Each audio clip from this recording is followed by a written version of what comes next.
wallahi kwana biyun nan ne an yarinyan nan ba san ta yake ba ba san yarinyan nan fa ba san ta yake ba an wasa ce ya saka ce ba san ta yake ba ita ce dai take son shi ta za ka ce rashin fahimta ne da taya kwana biyun nan fa kullun suna tare kullun to ai abin da zaka duba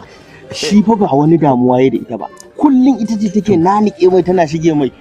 shi idan ka fahimce ni me ya ajiye da zai ce ne ka wannan soyayya ce san wancan gayan ba akwai a gidan malam Hudu da ya manna mata wuta wallahi ina yanzu ni a ce ban san shi ba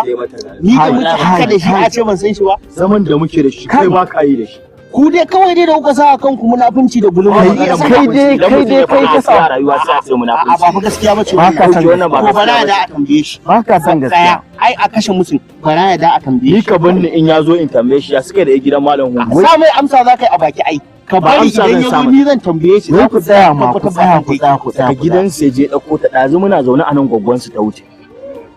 to amma dai ni na san ya ce ni ba san ta yake wannan soyayya suke yi to za ku gani wannan soyayya suke in ba soyayya ba to menene kaf kauyen nan da wa suke zama ba na ganin ta da kowa in ba tare da shi dan uwanta ne to ya ba za su yawo tare ba to ita ba ta da samari ba ne wata babbar halaka bace tsakanin su da ita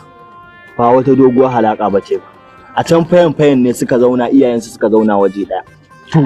ka duba maka ba gani wannan wannan ma suka zauna da fayan bai taba gayan ba a to bai kai mun san kai abokin kai ma nasa yaushe ka zo garin kai ma bako ne a garin mu tun da a zaune muke guri guda mun sayar da al'umma rayuwar mu ai ba za mu zauna irin wayannan abubuwan mu kai ma ba bako abun ne yi shi sa duk abin da ka fara yin dalili a'a fa kar fa ka shiga sharan da ba yanzu ruwan dai ka bara ya da mu tambaye shi sai mu yanzu bari zai fito ai gidan ya shiga dole na san zai fito zai fito muna nan zai fito zai zo sai mu tambaye shi sai mai dan mata Allah ya fito da shi lafiya kai kana goya mai baya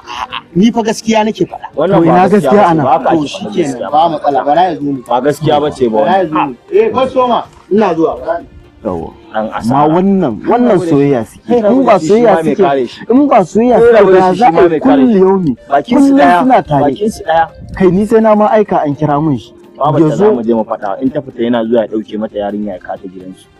kuma fa mahaifiyarta kawai za a je a to me ma dalilin da yasa take zuwa gidan nan kullum in ya je gidansu tare suke dawowa bari mu sami yaro mu aika ya leƙa mana ya muga me yake yi a gidan tunda shi Gaskiya. ma ai gidan nasu ba mutane gidansu fa ba ba mutane mutane ba kowa a cikin gidan shi ya san abin da yake yi